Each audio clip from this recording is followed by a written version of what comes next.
Hi, my name's Ryan, Hiring Optimization Guru, and today we're going to talk about how the record low unemployment rates might actually be a blessing for most employers. I know you probably won't believe me, but stick around and I'll actually make a valid case for why it's good for you. And at the end, I'll give you access to a great tool that will help you understand job seekers at a level that you've never understood them before.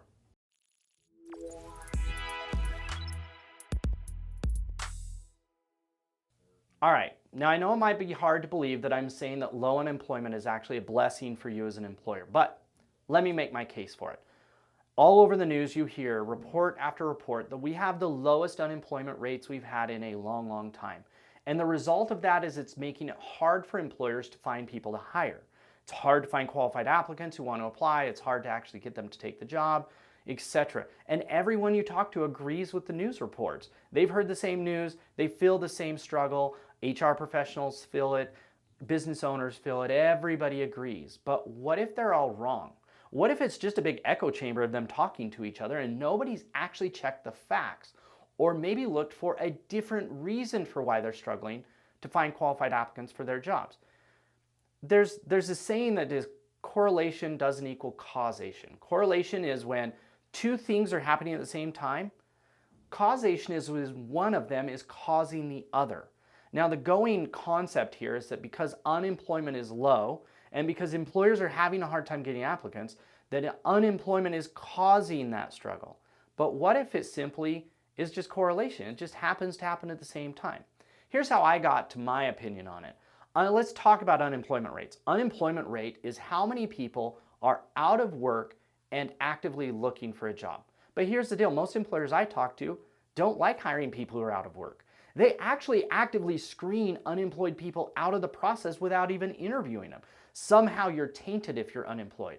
So if being unemployed means that you don't get interviewed, then they can't possibly be the impact or have the impact of making it hard to hire people because those people are kicked out of the process anyway. Now, applicant flow instead is about people looking for work. It has nothing to do with whether they're unemployed or currently employed. It's just how many people are actively looking, and more importantly, how many people are looking who actually apply to the jobs at your company. You see, the unemployed rate might not have anything to do with the fact that nobody wants to apply for your jobs.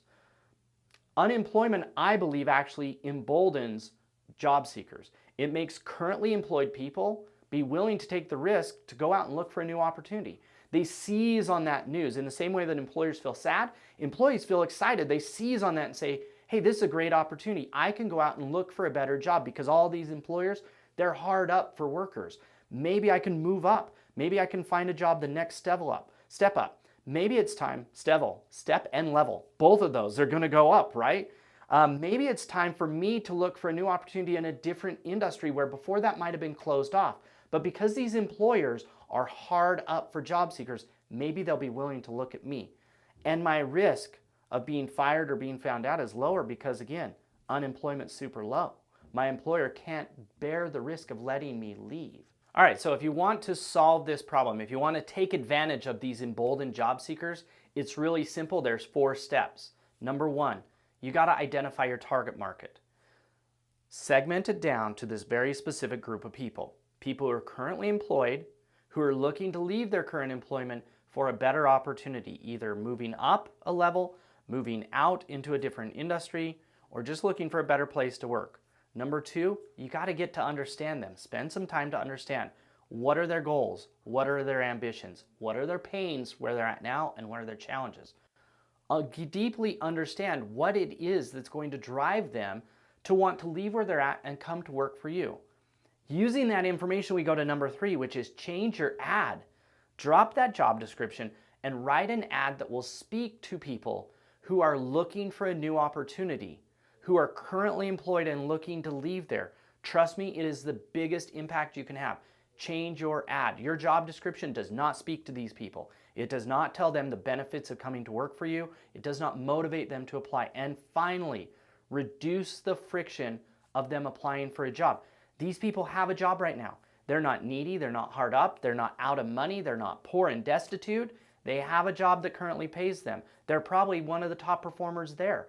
You're trying to convince them to leave, so you need to reduce the friction when it comes to apply. Reduce how hard it is to apply. Reduce the questions you ask. Move some of those questions later in the process, but make it as easy as possible for these job seekers to engage with you and start talking to you. 4 easy steps, guaranteed to increase the results. Now, one of the coolest parts about this is that you'll actually be a hero because the world has accepted that this is impossible, that there's just no applicants out there applying for jobs. But what if you're the one person who brings those applicants into your organization? What if you're the one person who solves this problem while everybody else isn't?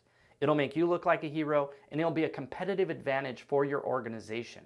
It's a huge, huge asset. Now, I promised you that if you stuck around, I'd tell you about a tool that we've got. We call this the job seeker persona. It helps you with number 2, understanding these job seekers. Why do they work? What are they looking for? Why would they want to change? What can you provide them that will convince them that they should, or motivate them that they should leave and at least start looking at a new job? Download it from the link that's provided either in the email, in the comments section, or on the blog post that you're looking at, and it will help you dramatically improve your results. Thank you so much for watching, and good luck hiring.